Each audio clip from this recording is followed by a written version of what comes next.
যস্য প্রসাদ সন্মৌন শান্তি ভক্ত্যাদি সাধনৈ প্রার্থনা স্বয়ং বহুভূত প্রসন্ন বর্ষবর্তপি। কলিযুগ পাবন অবতার পরম করুণাময় শ্রী শ্রী গৌরাঙ্গ সুন্দরীর পরম অন্তরঙ্গ প্রিয় পার্ষদ বর্জ্য পূজ্যপাদ ছিল সনাতন গোস্বামী পাদ, তাহার শ্রী শ্রী বৃহৎ ভাগবতামৃতম নামক শ্রী গ্রন্থের প্রথম খণ্ডের পঞ্চম অধ্যায় শ্রীকৃষ্ণের যে অচিন্ত মহিমা রাশি, পাণ্ডবগণের শ্রীকৃষ্ণ কৃপা প্রাপ্তির যোগ্যতা হিসাবে সেই শ্রীকৃষ্ণের যে অনন্ত মাধুর্য সে সম্বন্ধে বর্ণনা করিতেছেন। এই শ্লোকে বলছেন, আত্মারামতা মুক্তি ভক্তি সাধুসঙ্গাদি সাধনের অনুষ্ঠান দ্বারা যাহার প্রসাদ লাভ করা যায় না, কৃপা লাভ করা যায় না, সেই শ্রীকৃষ্ণ কিনা অসাধনে আপনাদের প্রতি প্রসন্ন বশীভূত হয়েছেন। আপনাদের মানে পাণ্ডবদের উদ্দেশ্য করে বলছেন শ্রী নারদ ঋষি, পাণ্ডবগণের প্রতি প্রসন্ন এবং এমনকি আপনাদের বশীভূত হয়ে আছেন। স্বয়ং ভগবান শ্রীকৃষ্ণ পাণ্ডবদিগকে জগৎ বন্দনীয় মহামুনিগণ অপেক্ষাও শ্রেষ্ঠ বলে স্থির করিতেছেন। এই শ্লোকে বলছেন যে যাঁরা শ্রীকৃষ্ণের আরাধনা করেন, উৎকৃষ্ট মৌনব্রত অর্থাৎ যাঁরা জ্ঞানমার্গের চরমতম সাধনা করে ধ্যান ধারণা আদির মাধ্যমে সমাধিতে পৌঁছান, আত্মারামতায় প্রাপ্ত হয়ে যান, বা যারা শান্তি অর্থাৎ আত্যন্তিক দুঃখ নিবৃত্তির নিমিত্ত মুক্তি কামনা করে মুক্তি প্রাপ্তও হয়ে যান,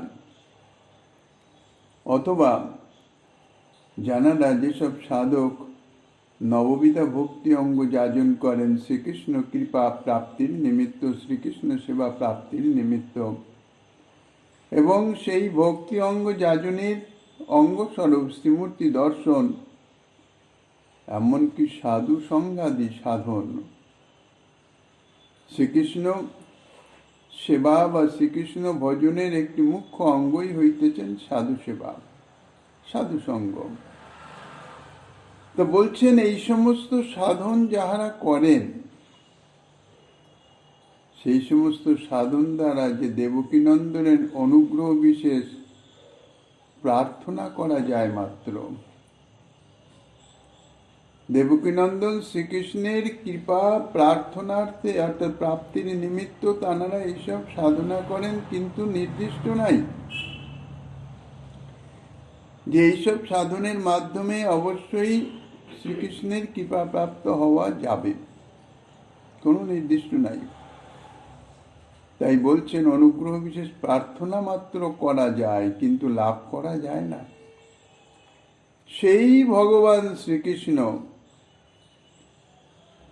পাণ্ডবগণ তারা এ জাতীয় কোনো সাধনাই করেন নাই। বিনা সাধনে বলতে গেলে বলছেন সেই শ্রীকৃষ্ণ সাধন বিনা স্বয়ং আপনাদের প্রতি প্রসন্ন।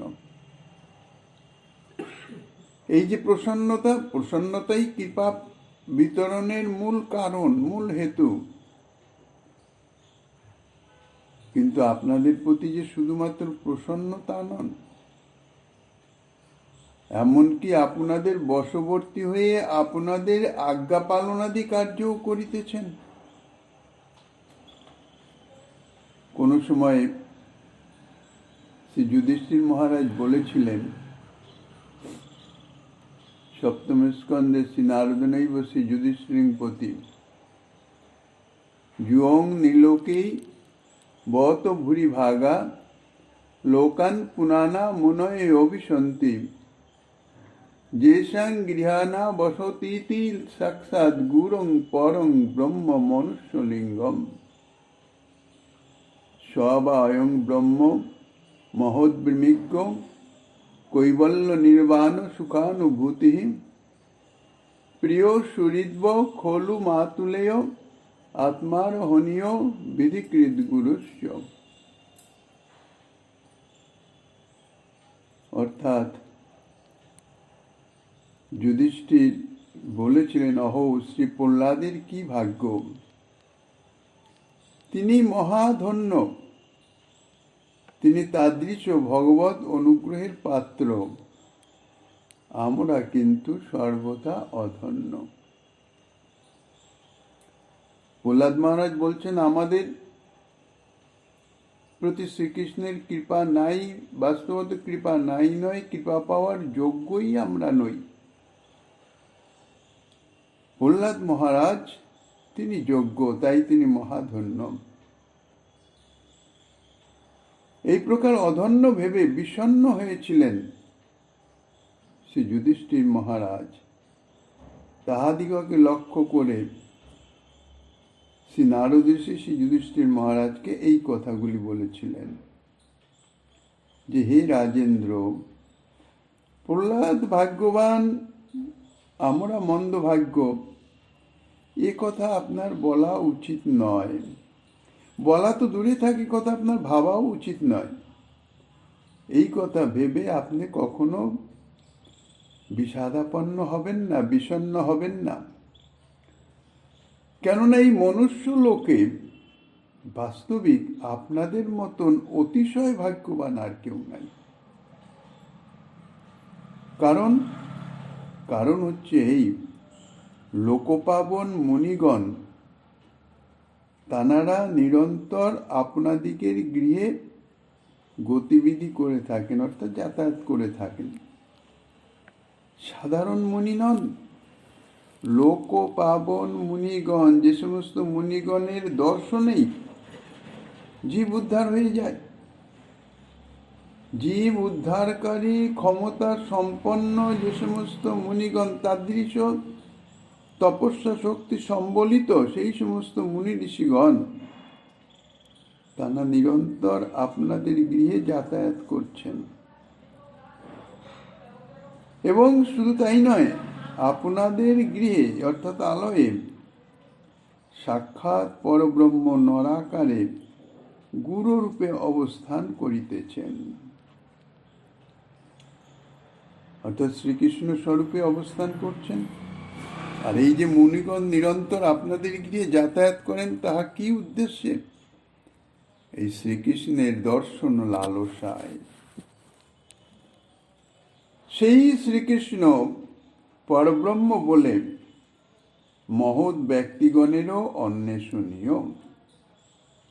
যার নাম মহৎ ব্যক্তি, ভাগবত ব্যক্তি বা তপস্যা পরায়ণ, তাঁদের সকলেরই এই শ্রীকৃষ্ণেরই অনুসন্ধান, শ্রীকৃষ্ণ প্রাপ্তি কামনা। কৈবল্য নির্বাণ সুখের অনুভব রূপী, অর্থাৎ এই যে শ্রীকৃষ্ণ প্রাপ্তি, শ্রীকৃষ্ণের দর্শন প্রাপ্তি, ইহা কিরকম বলছেন? কৈবল্য নির্বাণ সুখের ন্যায়। কৈবল্য মুক্তি প্রাপ্ত হলে যেমন সমস্ত দুঃখাদির নাশ হয়ে যায়, ব্রহ্মানন্দ অনুভূত হতে থাকে, সেই রকম এক নিরবিচ্ছিন্ন আনন্দ অনুভব হতে থাকে শ্রীকৃষ্ণের দর্শনে। পরন্তু সেই পরব্রহ্ম তার দর্শনের নিমিত্ত, তার প্রাপ্তির নিমিত্ত আপনাদের কোনো অন্বেষণ করতে হয় না, খুঁজে বেড়াতে হয় না। কেননা সেই পরব্রহ্ম তিনি আপনাদের প্রিয়জন, আপনাদের সুহৃদ, আপনাদের আত্মীয়, মাতুল পুত্র অর্থাৎ মামাতো ভাই, এমনকি আপনাদের আত্মাস্বরূপ পূজনীয় ইষ্টদেব, আজ্ঞাকারী আবার গুরুদেব, আজ্ঞা প্রদানকারী আবার আজ্ঞা পালনকারী, উভয়বিধভাবেই আপনাদের সান্নিধ্যে তিনি অবস্থান করেন। এতগুলো সম্বন্ধে সম্বন্ধিত সেই শ্রীকৃষ্ণ, অতএব আপনাদের সমান ভাগ্যবান আর কে আছে? আপনি বিচার করে দেখুন।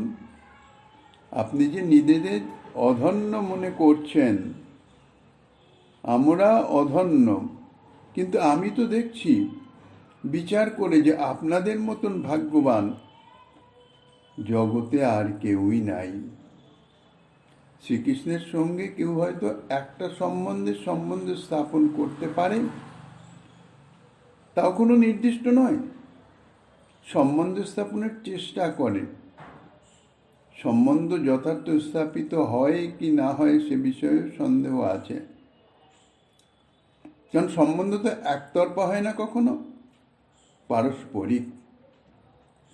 আপনি সম্বন্ধ স্থাপন করতে চাইলে কি হবে, তিনি যদি স্থাপন না রাখেন?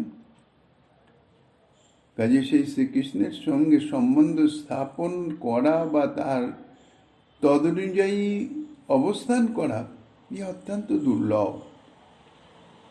মাত্র একটা সম্বন্ধ, অথচ দেখেন আপনাদের সঙ্গে কত রকম সম্বন্ধে সম্বন্ধিত তিনি। আপনাদের প্রিয়, সুহৃদ, আত্মীয়, এমনকি আত্মা, পূজনীয় ইষ্টদেব, আজ্ঞাকারী এবং আজ্ঞা পালনকারী, আজ্ঞাকারী গুরু, আজ্ঞা পালনকারী সেবক, সব রকম সম্বন্ধে আপনাদের সঙ্গে সম্বন্ধিত। হে রাজন, সাক্ষাৎ শিব ব্রহ্মাদি দেবগণ নিজ নিজ বুদ্ধি দ্বারা যাহার রূপ নিশ্চয় করে বর্ণন করতে পারেন নাই, তো সেই শ্রীকৃষ্ণের স্বরূপ বা মহিমা আমি কি করে বর্ণনা করব? সেই ভক্তাধীন ভগবান, তিনি মৌনব্রত, উপশম, ভক্তির দ্বারাই পূজিত হয়ে প্রসন্ন হউন। অর্থাৎ এর দ্বারাই তিনি পূজিত হন, তাকে প্রসন্ন করবার ইহাই একমাত্র উপায়। কিন্তু সেই উপায় অবলম্বন করলেই যে তিনি প্রসন্ন হবেন এমন কোনো নিশ্চয়তা নাই। এ পর্যন্ত বলে শ্রী নারদ ঋষি অঙ্গুলি দ্বারা তত্ত্বত্র সভায় সমাসীন শ্রী ভগবানকে নির্দেশ করলেন। অর্থাৎ সেই সভায় তখন স্বয়ং ভগবান শ্রীকৃষ্ণ তিনি উপস্থিত। সেই শ্রীকৃষ্ণ অর্থাৎ সেই ভগবান তাকে নির্দেশ করে দিলেন।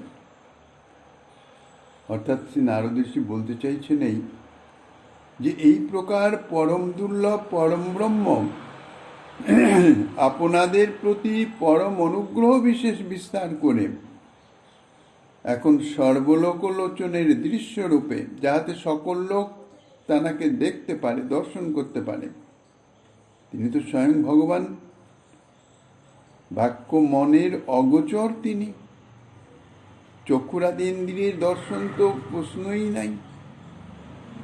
সেই তিনি কৃপা করে, অর্থাৎ জগৎজীবের প্রতি কৃপা বিস্তার করে সকল লোকলোচনের দৃশ্য রূপে, যাতে সকল লোক তাঁকে দর্শন করতে পারে, সেই রূপে তাদৃশ কৃপা বিতরণকারী অবস্থায় তিনি অবস্থান করিতেছেন।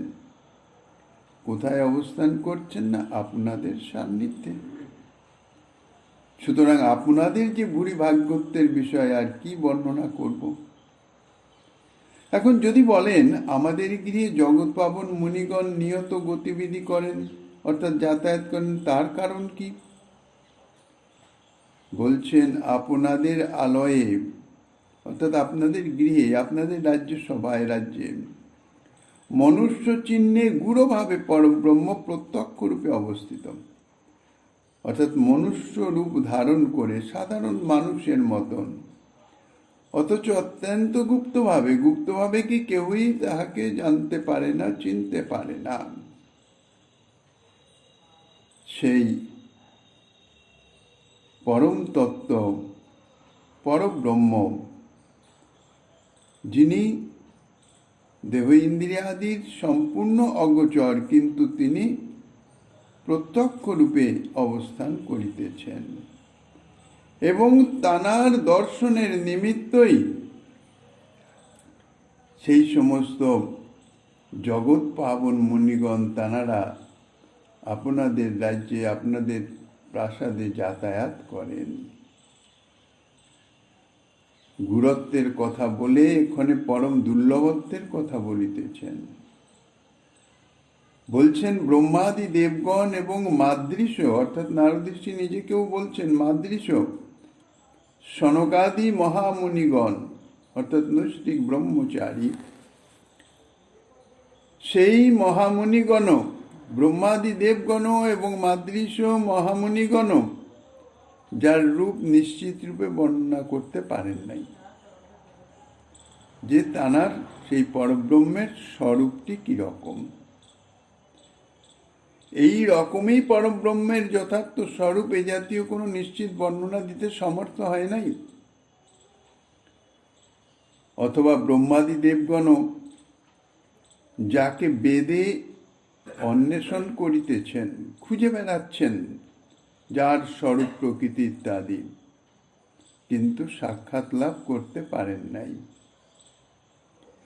সাক্ষাৎ লাভ করতে না পেরে কৈবলা নির্বাণ সুখরূপ অর্থাৎ নিরুপাধি পরমানন্দ স্বরূপ শুধু এই কথাই বলে থাকেন। এর থেকে অতিরিক্ত আর কিছু বলার মতন তাঁদের অবস্থা নাই। এই প্রকারে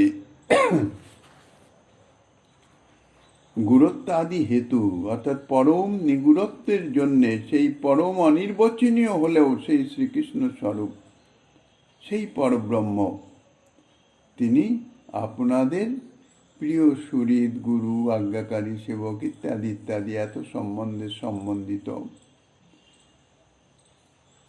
এখানে যে বলছেন আপনাদের প্রিয়, প্রিয় বলতে আপনাদের প্রীতিকারী, সদা সর্বদাই আপনাদের প্রীতি সাধন করেন, আপনাদের মঙ্গল সাধন করেন। প্রিয় তাকেই বলা হয় যিনি সদা সর্বদাই প্রীতি সাধন করেন, অর্থাৎ প্রীতিকারী।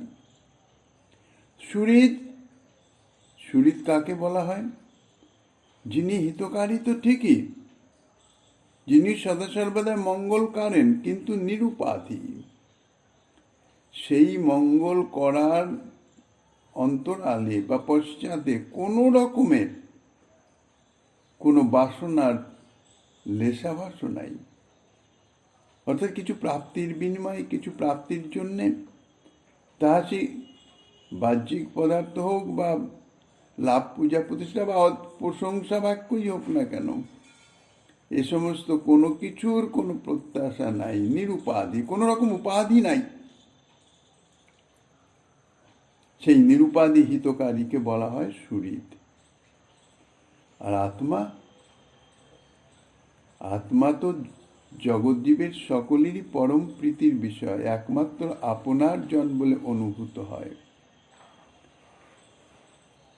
তিনি আপনাদের পূজনীয়, অর্থাৎ আপনারা তাঁকে ইষ্টদেব বলে আপনারা উপাসনা করেন, পূজা করেন।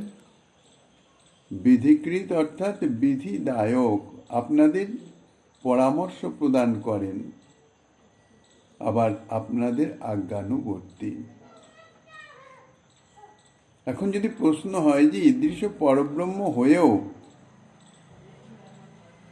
কি জন্যে তিনি ৭৮,১৬,০০ স্ত্রীর পানি গ্রহণ করেছিলেন, বা যথাযথ গার্হস্থ্য ধর্ম পালন করেছিলেন। দ্বারকা লীলাতে শ্রীকৃষ্ণ, দ্বারকাধীশ শ্রীকৃষ্ণ ১৬,১০০ রাজকন্যার পানি গ্রহণ করেন। করেন মানে তাদের প্রতি কৃপা করে, তাদের উদ্ধারের নিমিত্ত। তাদের অন্য কোনো গতি ছিল না। নরকাসুর তাদের সকলকে বন্দি করে রেখেছিল, হরণ করে করে এনে রেখেছিল। সেই নরকাসুরকে যখন তিনি বধ করলেন, এই যে ১৬,১০০ রমণী অর্থাৎ সুন্দরী রাজকন্যা, তাদের মুক্ত করে দিলেন, বললেন তোমরা এখন নিজ নিজ রাজ্যে ফিরে যেতে পারো। তাহারা সকলে শ্রীকৃষ্ণের চরণে নিবেদন করলেন, আমাদের কোথাও যাওয়ার জায়গা নাই, কারণ আমাদের রাজ্য থেকে এ হরণ করে নিয়ে এসে বন্দি করে রেখেছে এর নিজের আলয়ে। আমাদের রাজ্যে, আমাদের গৃহে, আমাদের আত্মীয় স্বজন কেউই আমাদের আর গ্রহণ করবেন না। এক্ষেত্রে আপনি যদি আমাদের ছেড়ে দেন, তাহলে কেউই তো আমাদের, যেহেতু আমাদের কলঙ্কিত জীবন, যথার্থ সত্য কি তাহা কেউ বিচার করবে না। আমরা স্বেচ্ছায় কিছু নয়, আমাদের বলপূর্বক হরণ করে নিয়ে আসা হয়েছে, কিন্তু এসব তো কেউ বিচার করবে না, কেউই আমাদের পানি গ্রহণ করবে না। অতএব আমাদের আত্মহত্যা ছাড়া দ্বিতীয় কোনো রাস্তা আর থাকবে না। তখন শ্রীকৃষ্ণ বলেন, ঠিক আছে, জগতের কোনো পতি তোমাদের বরণ না করতে পারেন, কিন্তু আমি তো জগৎপতি। তোমরা যদি ইচ্ছুক হও তাহলে আমি তোমাদের সকলেরই পানি গ্রহণ করে তোমাদের পত্নী বলে স্বীকৃতি দিতে প্রস্তুত, পত্নীর সম্মান দিতে আমি প্রস্তুত। তাহারা সম্মত, তাদের দ্বারকায় পাঠিয়ে দিলেন এবং যুগপৎ একই সঙ্গে এই 16,100 রমণীর পানি গ্রহণ করেছিলেন তিনি নিজে 16,100 রূপ ধারণ করে। আর এছাড়া 8 জন পাটরানীর পানি তো তিনি আগেই গ্রহণ করেছিলেন, রুক্মিণী, সত্যভামা ইত্যাদি।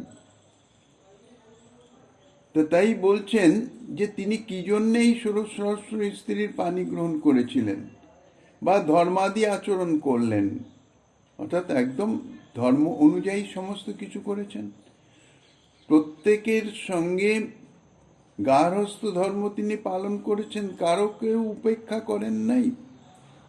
নারদ ঋষি পরীক্ষার নিমিত্ত, শ্রীমদ্ ভাগবতে বর্ণিত আছে, নারদ ঋষি পরীক্ষার নিমিত্ত যে শ্রীকৃষ্ণ এত মহিষীকে কি করে সামলাচ্ছেন, 1 2 মহিষীকে সামলাতেই জীব একেবারে অস্থির হয়ে ওঠে।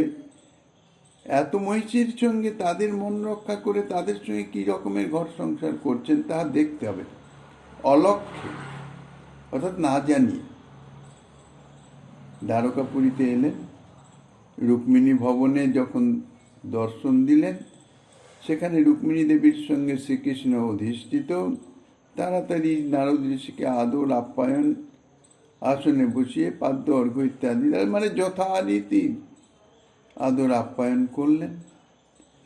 নারদ ঋষি বললেন, আচ্ছা ঠিক আছে, আপনি রুক্মিণীর সঙ্গে আছেন, দেখি তো সত্যভামার কি অবস্থা। সেখান থেকে এসব কথা কিছু বলেননি নারদ ঋষি, যে তিনি কি উদ্দেশ্যে ঘুরছেন বা কি। সেখান থেকে বিদায় নিয়ে সত্যভামার গিয়ে দেখেন যে সেখানেও শ্রীকৃষ্ণ স্বরূপ বিরাজমান, সত্যভামার সঙ্গে ঘর সংসার করছেন। সেখানে আর ভিতরে ঢোকেন নাই, দরজা দিয়ে উকি দিয়ে দেখেই পরবর্তী জাম্বুবতী, কালিন্দী ইত্যাদি সমস্ত মহিষীর গিরি একের পর এক এরকম দেখছেন যে সর্বগৃহেই তিনি বিদ্যমান। আর সমস্ত গৃহেই যথাপযুক্ত সময়োপযোগী যে ধর্ম অনুযায়ী যে আচরণ, কোথাও স্নান করছেন, কোথাও আহ্নিক করছেন, কোথাও সেবা পূজা করছেন, কোথাও যজ্ঞ করছেন, এই রকম সব বিভিন্ন অনুষ্ঠানে তিনি রত। তা এই জন্যেই বলছেন যে ধর্মাদি আচরণ করলেন তাদের সঙ্গে, কারণটা কি? তাতে বলছেন, যস্য রূপং তত্ত্বম, ব্রহ্মাদি দেবগণও যাহার তত্ত্ব নিশ্চিত রূপে বর্ণনা করতে পারেন নাই, বা সাক্ষাৎ দৃশ্যমান এই পরব্রহ্মের একাঙ্গ সৌন্দর্য, অর্থাৎ এই যে সাক্ষাৎ শ্রীকৃষ্ণ স্বরূপ পরব্রহ্ম পরাৎপর, তানার সর্বাঙ্গের কথা নয়, কোনো এক অঙ্গের যে সৌন্দর্য মাধুর্য তাহা নিজের বুদ্ধি বলে অনুভব করতে পারেন নাই। অর্থাৎ ইনি এই রকম, এনার এই অঙ্গের সৌন্দর্য এই রকম নিশ্চিত করে অনুভবও হয় না, যার জন্য বর্ণনাও সম্ভব নয়।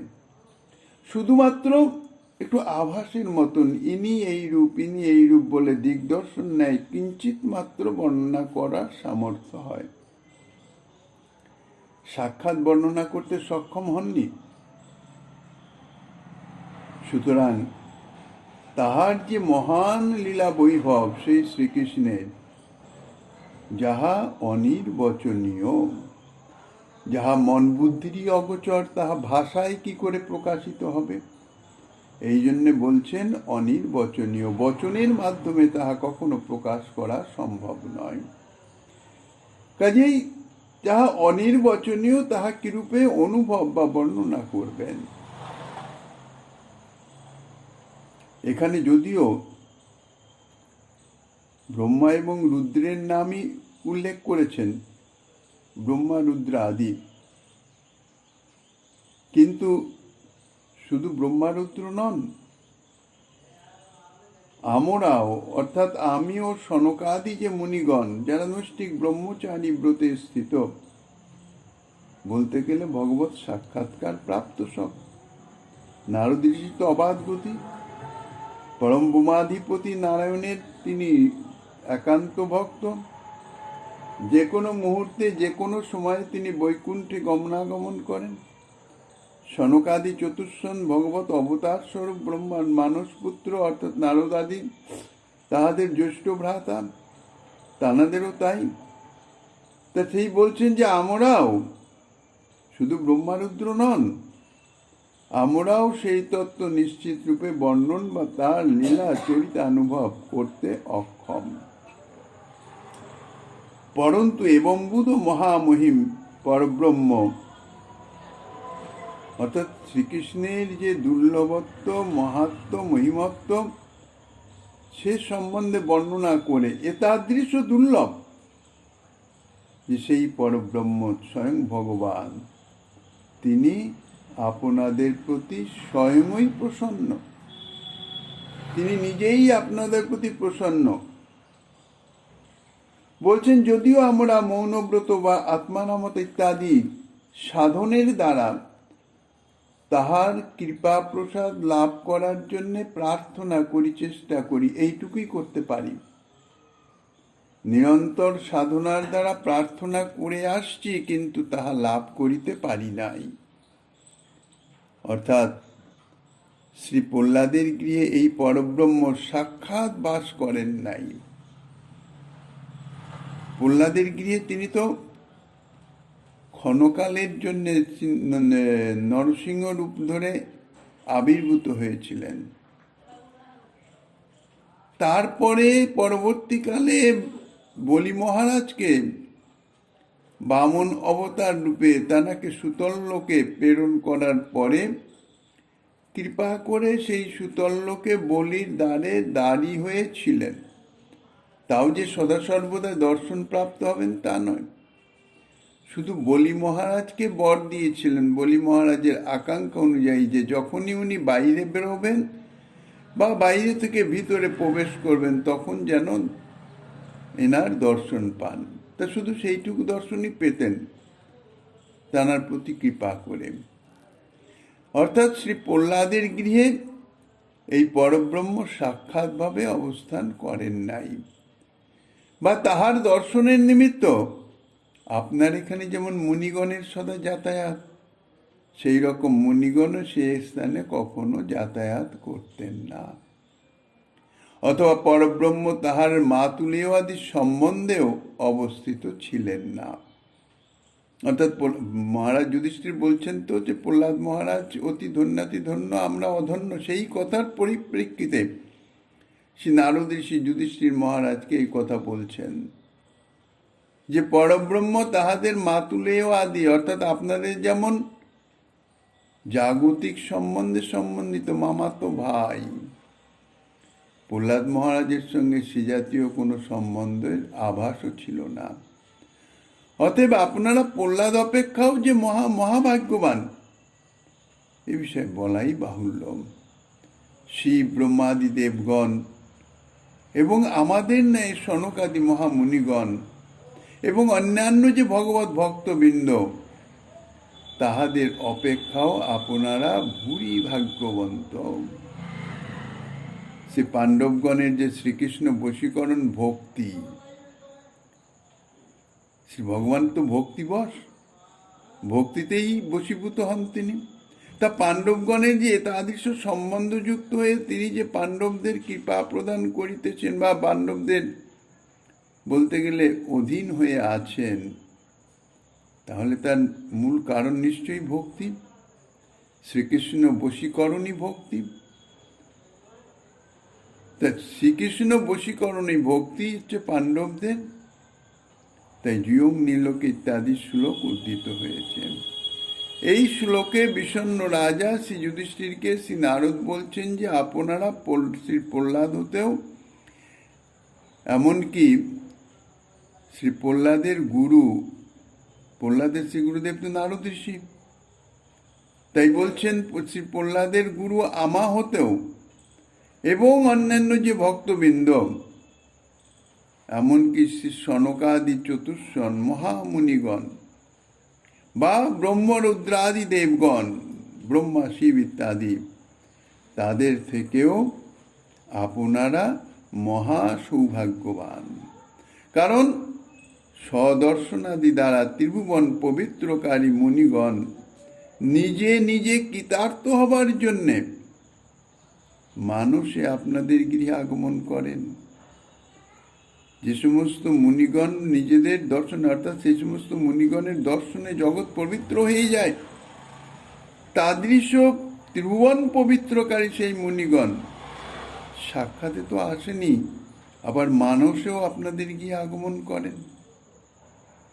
যেহেতু আপনাদের আলয়ে সর্বথা বেদের নিগুড় নিরাকৃতি পরব্রহ্ম সাক্ষাৎ রূপে অবস্থান করেন।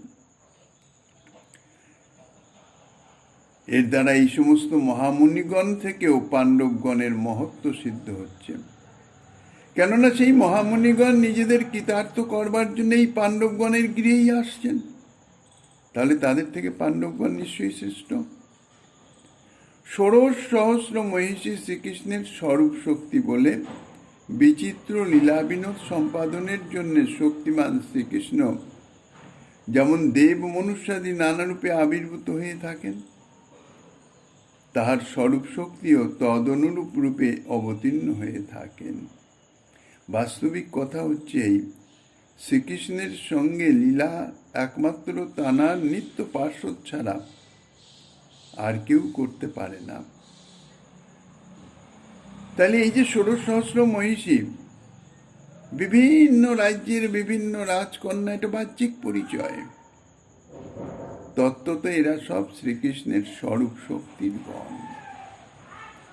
লীলা অনুরোধে তারা বিভিন্ন জায়গায় মনুষ্য লোকে জন্মগ্রহণ করেছিলেন এবং যখন সময় হয়েছে একসঙ্গে সকলে শ্রীকৃষ্ণের চরণ সান্নিধ্যে পৌঁছে গেছেন। তাহার স্বরূপ শক্তিও এক হয়েও বহুমূর্তিতে আবির্ভূত হয়ে শক্তিমান প্রভুর সেবা সম্পাদন করে থাকেন।